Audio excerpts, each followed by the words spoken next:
Yo, c'est Noémie et aujourd'hui on se retrouve dans un nouveau vlog de série. Ça fait longtemps que je ne vous ai pas fait ce type de vidéo, mais il se trouve que j'avais un trou dans mon planning de publication de vidéos et que j'avais la série parfaite puisque j'ai reçu un cadeau de Noël. Donc j'ai attendu exprès pour l'utiliser de pouvoir vous tourner cette vidéo. Donc la série, comme vous avez pu le voir dans la miniature et dans le titre, c'est The Celestial Kingdom.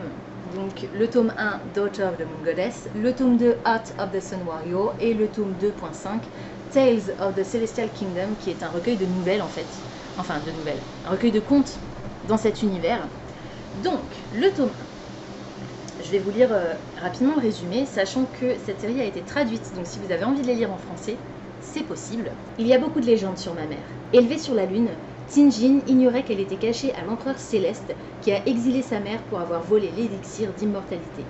Mais lorsque sa magie éclate et que l'existence de Tinjin, waouh, c'est chaud à dire.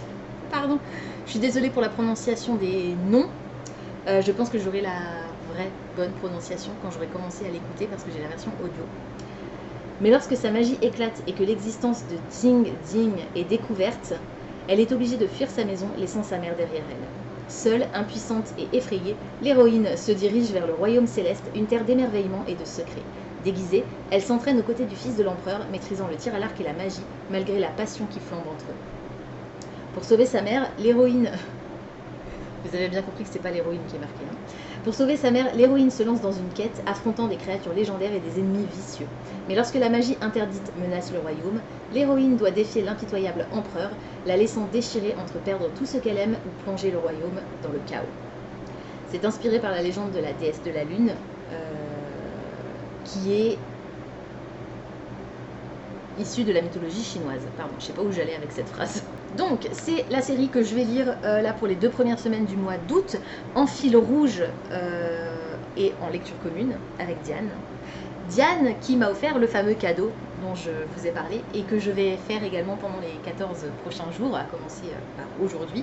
Donc on est sur environ 70 pages par jour, je les ai déjà découpées. Le Discord est disponible dans la barre d'infos si vous avez envie de voir ce qu'on en a pensé au fur et à mesure, sachant qu'on utilise systématiquement les balises spoiler. Donc si jamais vous avez envie de vous lancer dans la lecture de Daughter of the Moon Goddess après avoir vu cette vidéo, vous pouvez le faire et vous pouvez cliquer au fur et à mesure sur les petits spoilers pour découvrir notre avis au fur et à mesure de notre lecture. Voilà, donc on va commencer aujourd'hui. Je vais lire les 70 premières pages à peu près, hein. Je ne sais pas combien on est exactement. 79 pour être précise. J'ai la version originale, je crois que Diane l'a pris aussi en version originale. Ce sont les éditions Fairyloot qui sont absolument magnifiques. J'essaierai de vous faire quelques close-up des tomes pour voir à quoi ils ressemblent au fur et à mesure où on va avancer dans la série. Et donc en fil rouge de cette lecture commune, comme il y en a 3, on va faire comme d'habitude avec les vlogs du Buzzword. Je vous reprendrai à chaque fois 33% à peu près pour vous dire ce que j'en pense et où j'en suis dans l'histoire. Même si arrivé au tome 2, ça va être un peu plus compliqué peut-être de vraiment vous dire où j'en suis. Et donc comme je m'évertue à le dire, même si je suis à chaque fois interrompue par moi-même, le fil rouge, ça va être ce magnifique puzzle de la marque Rêverie qui est inspiré par... je vous le donne en mille, la série Daughter of the Moon Goddess. Ça s'appelle Venerable Dragons, et donc c'est un puzzle 1000 pièces de la marque Reverie, qui est une des marques de puzzle les plus sublimissimes qui existent de nos jours. J'ai trop hâte de commencer ce puzzle. Et alors le gros challenge, pour moi, ça va être de m'arrêter. Parce que l'idée, c'est que je ne fasse le puzzle que quand j'écoute le livre. Et bah du coup ça va être un petit peu haché. Je sais même pas si je vais pouvoir commencer à puzzler aujourd'hui. Peut-être que je vais juste me contenter de faire le premier tri. On verra. En tout cas, alors idéalement j'aimerais pouvoir vous montrer l'avancée du puzzle au fur et à mesure. Je sais qu'avec ma webcam c'est impossible. Je n'y arrive pas. Elle ne fait pas le focus suffisamment bien sur la table. Je vais essayer de faire ça avec mon téléphone, sachant que, étant donné que j'ai prévu de les lire sur 14 jours, les 3 bouquins, Je vais éviter de monopoliser la table sur laquelle on prépare les repas. Donc je vais me mettre plutôt sur la table basse. Peut-être que, comme il y a une nappe et une texture à la nappe, peut-être que la webcam prendra quand même la vidéo en plongée. Je ne sais pas. Je vais essayer. Je vous promets rien. Si jamais je n'arrive pas à filmer pendant que je puzzle, je vous ferai un petit récap de où j'en suis au fur et à mesure où j'avance dans l'histoire. Donc on est parti pour ce nouveau vlog de série après un petit moment sans en avoir fait. Et j'ai hâte et ça va être chouette. Et j'espère que je vais apprécier cette série. Ça me permettra de supprimer 3 livres d'un coup dans ma pile à lire en fait. Ce serait plutôt pas mal.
J'ai atteint le premier tiers de Daughter of the Moon Goddess, donc je vous reprends.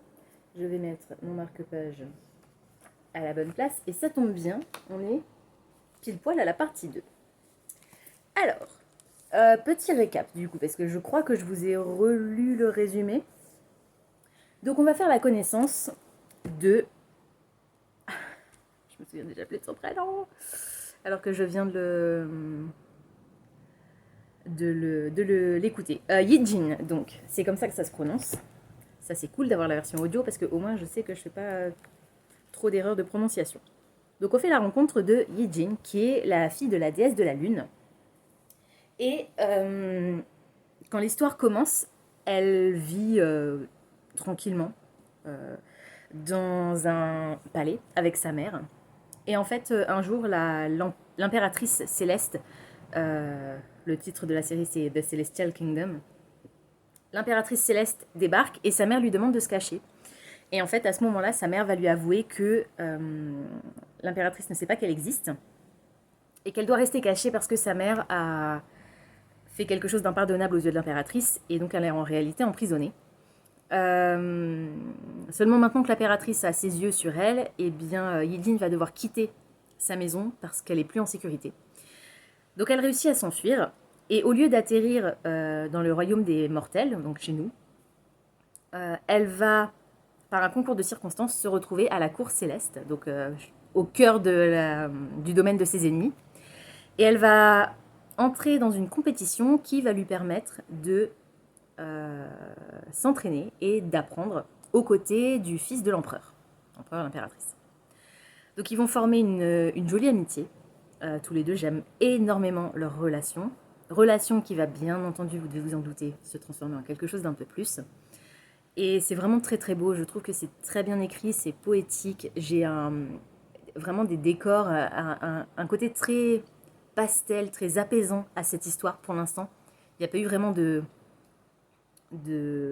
violence, entre guillemets, si un petit peu parce qu'elle est quand même plus ou moins chassée de chez elle au départ, mais c'est vraiment apaisant. Et même la narratrice, puisque donc j'ai la version audio, je trouve que sa voix est assez apaisante. Donc là, je viens d'arriver à la fin de la première partie. Je ne vais pas trop vous spoiler parce que je suis quand même arrivée à la page 166-167. Mais bien entendu, comme dans toutes les histoires, on sait tous qu'un prince ne peut épouser qu'une princesse. Et il se trouve que, sans l'en avoir informé, l'empereur et l'impératrice ont promis l'héritier à un mariage politique, évidemment. Donc, comment il s'appelle lui ? Li Wei. Li Wei, c'est le prénom du prince. Donc là, il est obligé en fait d'épouser cette princesse pour des raisons politiques, évidemment. Donc leur histoire d'amour qui vient de naître, ils viennent de s'avouer un petit peu leurs sentiments, c'est allé... J'allais dire c'est allé un peu vite.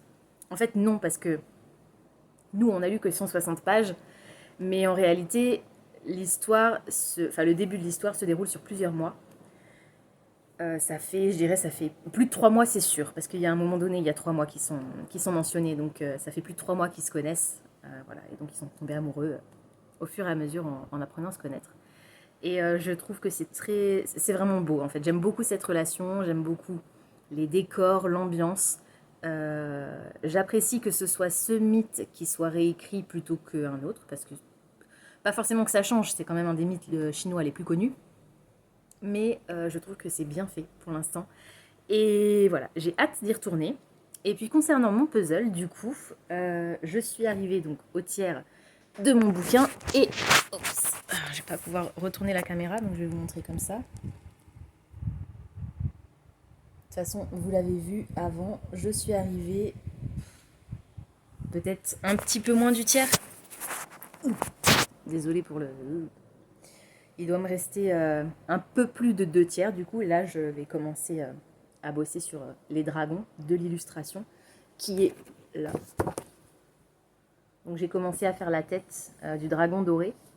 Je vais essayer de placer toutes les pièces d'écailles dorées que j'ai sorties des 2 piles de pièces que j'ai. Et puis je vais continuer avec le rouge, le bleu, le violet. Voilà. Donc je passe un super moment pour l'instant. Il est 14h25 presque. On est le 3 août. Et je suis plutôt contente de ma progression. Donc je vous laisse. Et je vous retrouverai quand j'aurai atteint le 2e tiers du coup de ce tome 1.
On est lundi le 5 août et j'ai atteint la deuxième partie.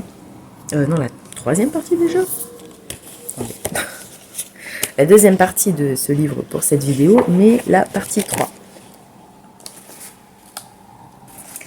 Je suis du coup page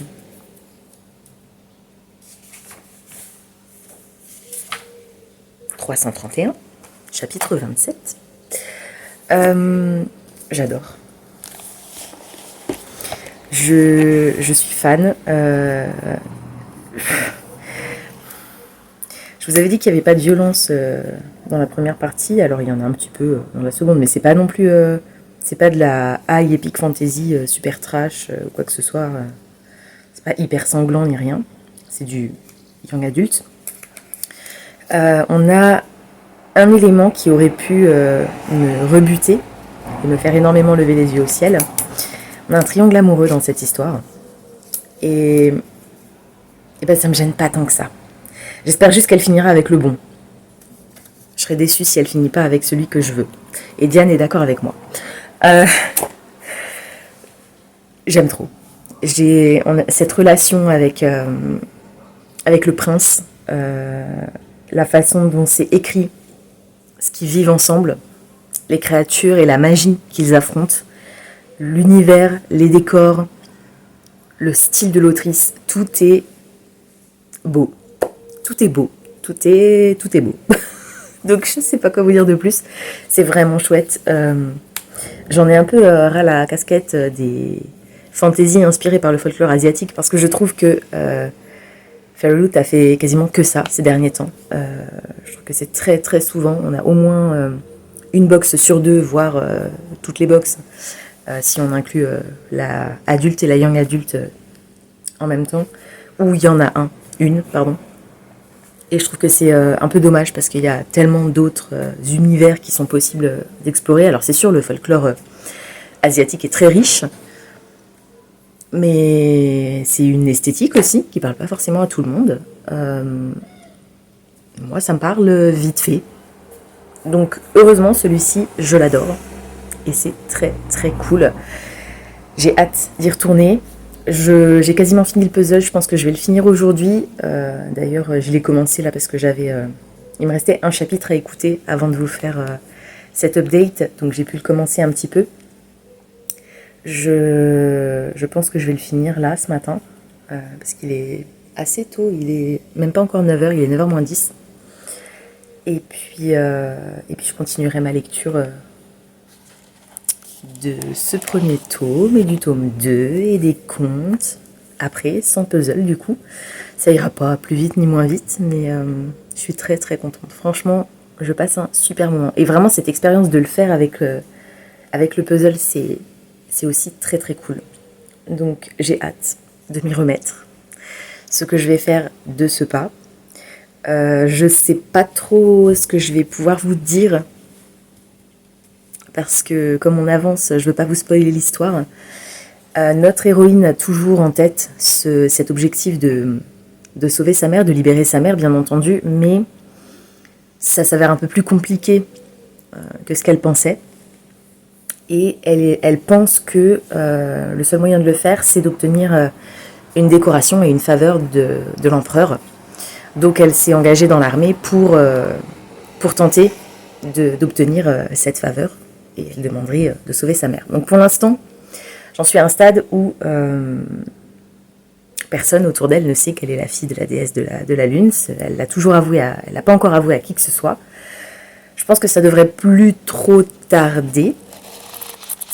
Mais bon, il me reste quand même encore 150 pages, je dirais. Je vous ai dit que j'étais à la page 330. Et on va aller jusqu'à la page 498. Donc ouais, c'est ça. Il me reste encore 150 pages. Donc je vais y retourner.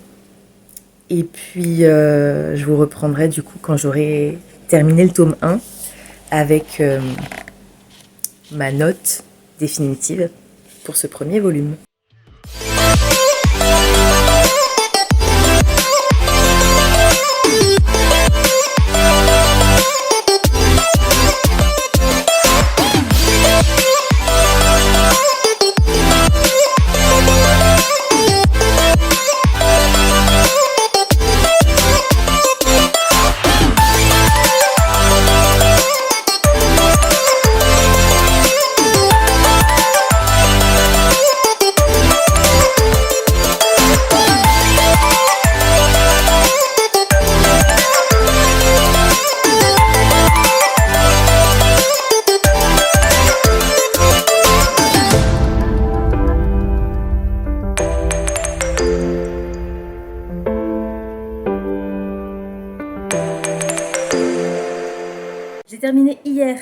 tome 1 de The Celestial Kingdom Duology, donc Daughter of the Moon Goddess. Et je reviens pour vous donner mon avis.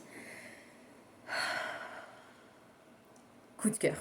C'était incroyable. J'ai aimé ce livre du début à la fin. Je n'ai rien à lui reprocher. J'ai hâte de continuer avec le tome 2 que j'ai déjà commencé du coup. Et oh my god, c'était trop bien. 20 sur 20 sur Livre Addict, 10 étoiles, non pas 10 étoiles, 5 étoiles dans Copile, sur Goodreads, pardon, je vais y arriver, et 10 sur 10 dans Copile. Comme dit, pour moi, ce roman est parfait. On a des personnages qui sont attachants, intéressants, magnifiques, que ce soit physiquement, ils sont très beaux, mais aussi dans leur construction. Ce sont tous des immortels, mais ils ne sont pas dénués de failles, ce qui fait qu'ils sont un petit peu plus réalistes aux yeux du lecteur, et j'ai trouvé que c'était vraiment chouette. L'atmosphère et les décors sont incroyables. J'ai l'impression que l'autrice a un peu envoyé du rêve dans mon imagination.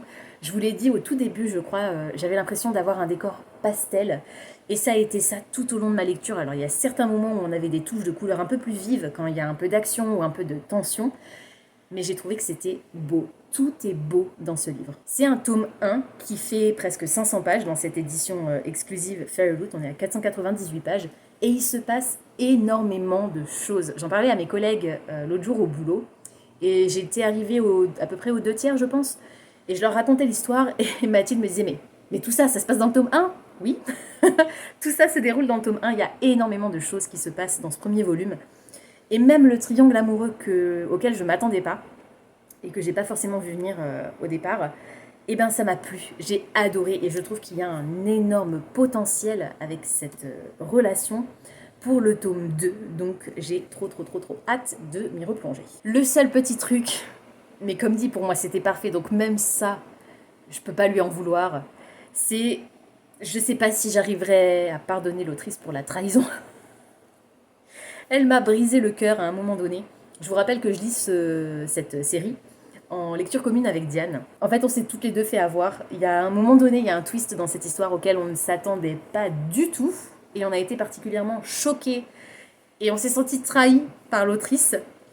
Mais c'est aussi cet élément qui me fait dire qu'il y a un énorme potentiel dans les personnages, dans leur évolution pour la suite.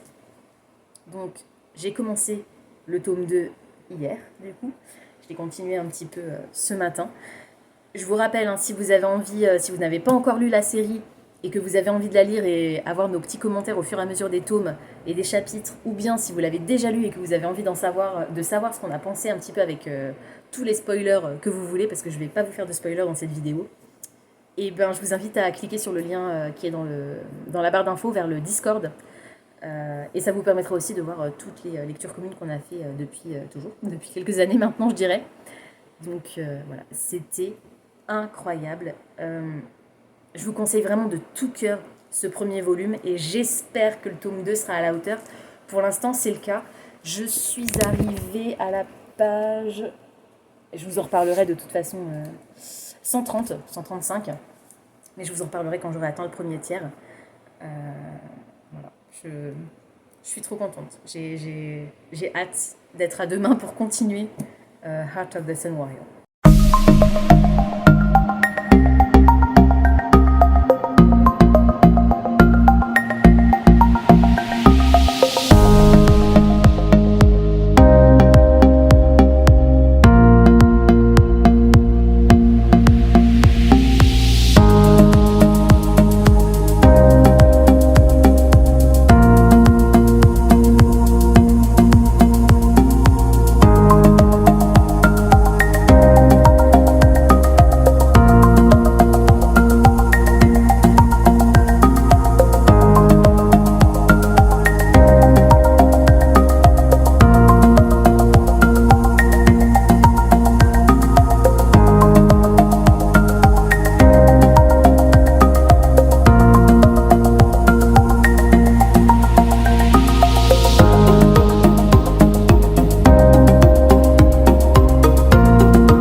vendredi, on est le 9, il me semble, août.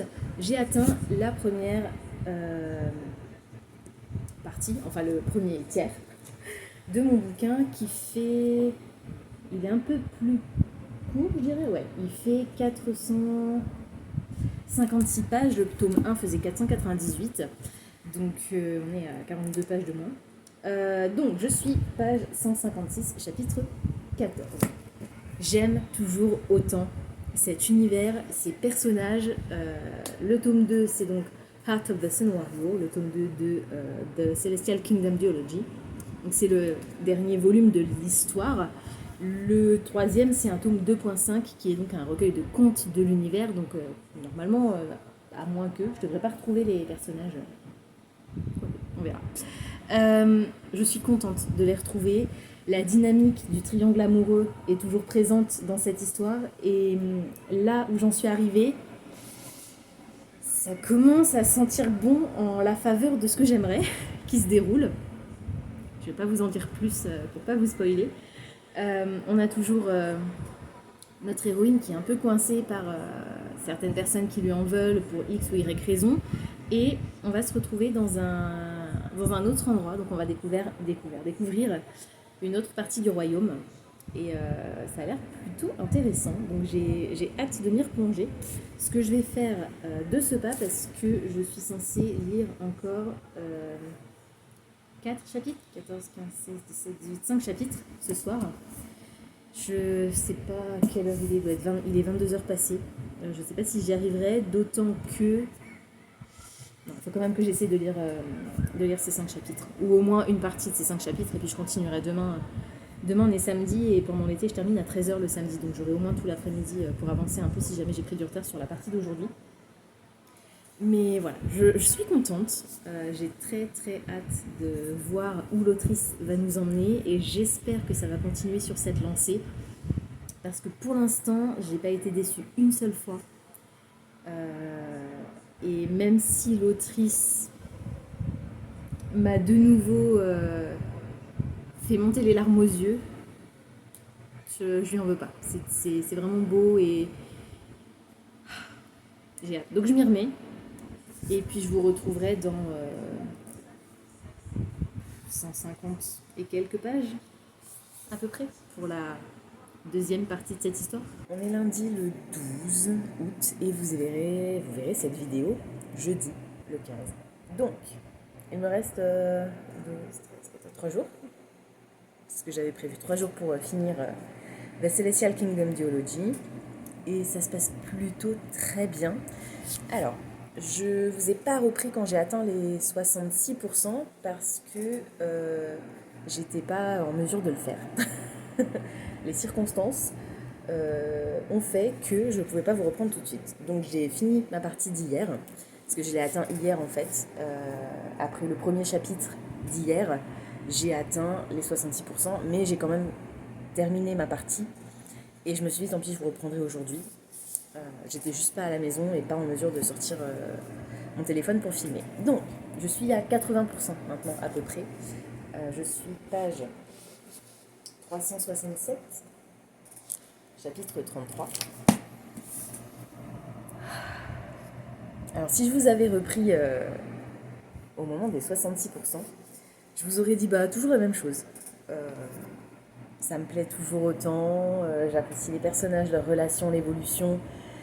Il y a des personnages, ce sont des connards, mais en même temps, s'il n'y avait pas de méchants dans l'histoire, on n'avancerait pas tellement. L'autrice introduit un autre personnage dans ce tome-là qui paraît assez évident quand on... Je ne vais pas trop vous spoiler, donc je ne vais rien vous dire, mais ça paraissait évident que ce personnage allait revenir. Sauf que je ne vous reprends pas avant les 66%, je vous reprends à 80%. Parce qu'en fait, le chapitre suivant les 66%, il s'est enfin passé quelque chose que j'attendais depuis longtemps. Je suis trop contente. Je suis trop contente, mais en même temps, je suis frustrée. Parce que j'ai peur que les circonstances de ce qui se passe, ce qui est en train de se passer, ne tournent pas en la faveur de ce que j'aimerais qu'il se passe. Je vais pas, comme dit, je vais pas rentrer dans les détails pour pas vous spoiler, mais voilà, je suis contente, j'adore, j'ai très très hâte de voir, de reprendre ma lecture d'aujourd'hui là, parce que, et je pense que je vais être extrêmement frustrée, parce que la partie d'aujourd'hui va s'arrêter à la page 447, ce qui fait qu'il va rester genre un chapitre ou deux. 39... Ouais, il va rester un chapitre avant la fin. Donc je vais voir avec Diane ce qu'elle en pense, mais vu qu'il restera qu'un chapitre, et en fonction de là où elle en est, elle, peut-être qu'on le finira aujourd'hui, et puis qu'on enchaînera demain avec le recueil de contes. On va voir. Je vous reprendrai de toute façon quand je l'aurai terminé, pour vous donner ma note globale, enfin ma note, et mon avis final sur le tome 2 et sur la série dans son ensemble en fait, parce que c'est une biologie, comme dit le recueil de contes, c'est un recueil de contes dans l'univers, c'est pas une histoire spin-off, c'est pas une novella dans l'univers, donc j'ai hâte, j'ai très hâte, et je sais pas, il faut que je regarde si elle a écrit autre chose, l'autrice, j'ai un doute. En tout cas, je passe un super moment et j'ai très très très très hâte de m'y remettre, donc je vais faire ça tout de suite.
Jeudi, le 15, vous allez voir cette vidéo ce soir, et je me suis rendu compte en continuant le montage que je ne vous avais pas repris à la fin de ma lecture de Heart of the Sun Warrior pour vous dire ce que j'en avais pensé. Donc, ça va être un dernier morceau de vidéo, je vais clôturer ce vlog parce que non seulement j'ai fini Heart of the Sun Warrior, mais j'ai aussi terminé Tales of the Celestial Kingdom. Donc je vais mettre celui-là de côté, je vais commencer par vous parler de celui-ci.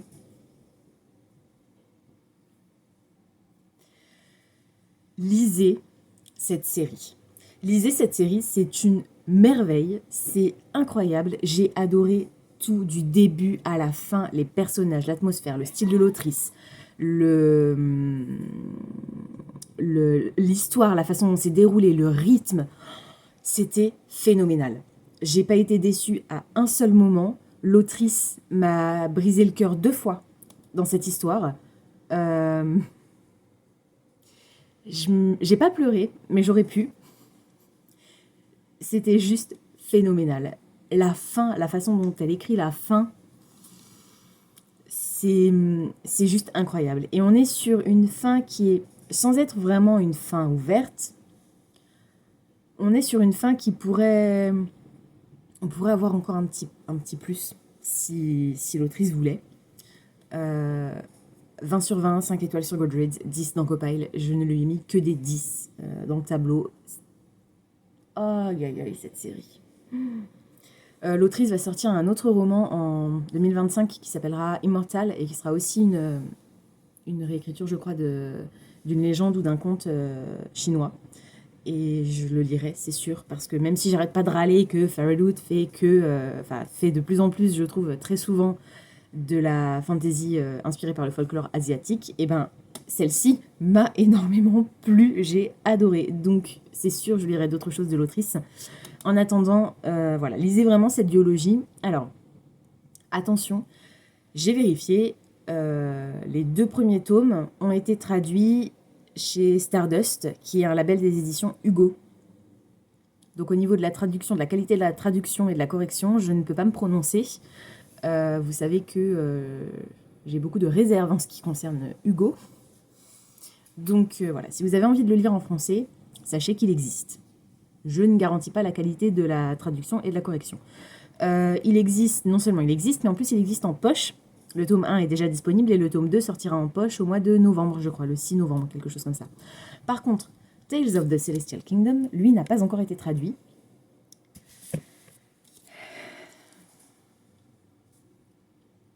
J'espère pour vous qu'il le sera. Parce que j'ai pas arrêté de vous dire, oui, c'est juste une collection de contes dans l'univers, en fait, rien à voir avec les personnages qu'on a suivis. C'est plus une collection des contes dont l'autrice s'est inspirée. Ce livre est découpé en 3 parties. On a Dusk, Twilight et Dawn, donc les trois parties d'une journée. Dans la première partie, l'autrice revisite les contes dont elle s'est inspirée, en incluant les personnages de son histoire. Dans la deuxième partie, on a... donc à chaque fois, on a un point de vue différent. Donc dans la deuxième partie, on a des histoires. Donc c'est pas des contes de la deuxième partie. Elle appelle ça des contes, ça pourrait être considéré comme des contes. Mais en vrai, c'est des petits chapitres bonus pour la duologie. Donc dans la deuxième partie, on a une série de contes du point de vue de plein de personnages différents qui sont des personnages de la duologie et qui se déroulent pendant la duologie, à un moment ou à un autre. Donc ne commencez pas par lire celui-ci parce que vous allez vous spoiler la duologie. Il faut vraiment le lire à la fin. Donc on a une scène où y a un des personnages par exemple qui est parti à un moment dans la duologie et donc dans celui-ci, on va voir ce que ce personnage faisait pendant qu'il était parti. Voilà, pour vous donner un exemple. Et la dernière partie, Dawn, pardon, c'est un épilogue bonus à la duologie. Donc quand je vous disais qu'à la fin de Heart of the Sun Warrior, j'avais adoré la fin et qu'il y avait potentiel pour que l'autrice nous rajoute un petit plus si elle voulait, ben elle le fait là. Et c'était incroyable. Je sais pas quoi vous dire. Cette série, elle m'a touchée, elle m'a émue. Les personnages sont phénoménaux. J'ai mes petits chouchous. C'était trop bien. C'était trop bien. Lisez cette série. Lisez cette série. Waouh. Sublime. Sublimissime. Donc, je vais essayer de m'en remettre tout doucement. Alors, j'ai de la chance, dans mon malheur de l'avoir terminé, c'est que en parallèle, je lis une autre duologie qui est aussi un coup de cœur. Donc, l'effet high ne va pas redescendre tout de suite. Mais du coup, je m'inquiète un peu pour les 3 livres qui restent dans ma pile à lire du mois d'août. J'espère que ça va le faire. Du coup, je pense que je vais commencer par celui que j'avais pas du tout commencé à lire. Je pense que je vais commencer par le Ariel Holzel. Parce que je pense que ça pourrait être un coup de cœur, donc voilà. Mais ouais, c'était incroyable. Vraiment, lisez cette histoire. C'était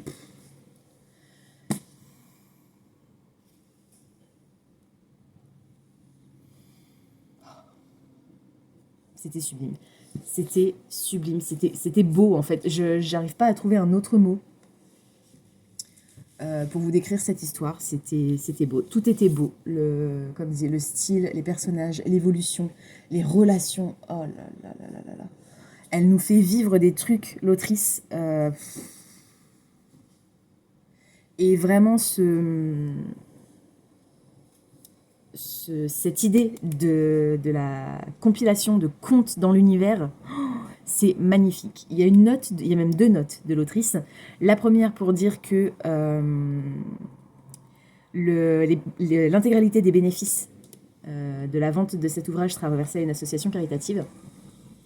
Et parce qu'il fait que 150 pages. C'est aussi pour ça que je vous ai pas repris au milieu, parce que comme il faisait que 150 pages, je voyais pas trop l'intérêt. Et la deuxième pour expliquer ce que je viens de vous dire, en fait, que c'est pas vraiment... C'est un recueil de contes, mais en même temps, c'est un bonus à la duologie. Donc vraiment, j'insiste, ne lisez pas ce livre sans avoir lu la duologie, parce que vous allez vous spoiler. Genre, vraiment beaucoup. Donc, maintenant que ça c'est fait, je vais vous laisser. Je vais aller finir le montage de cette vidéo. Et puis, la vidéo que vous verrez la semaine prochaine est déjà prête. C'est le vlog du Buzzword. Et la vidéo de la semaine d'après, j'attends avec grande impatience que G publie la vidéo annonce du Magical Readathon, puisque ce sera ma pile à lire pour le Magical Readathon, étant donné qu'on est le dernier jeudi du mois, dans 2 semaines. Donc je vous laisse et je vous dis à la semaine prochaine pour une nouvelle vidéo. Ciao!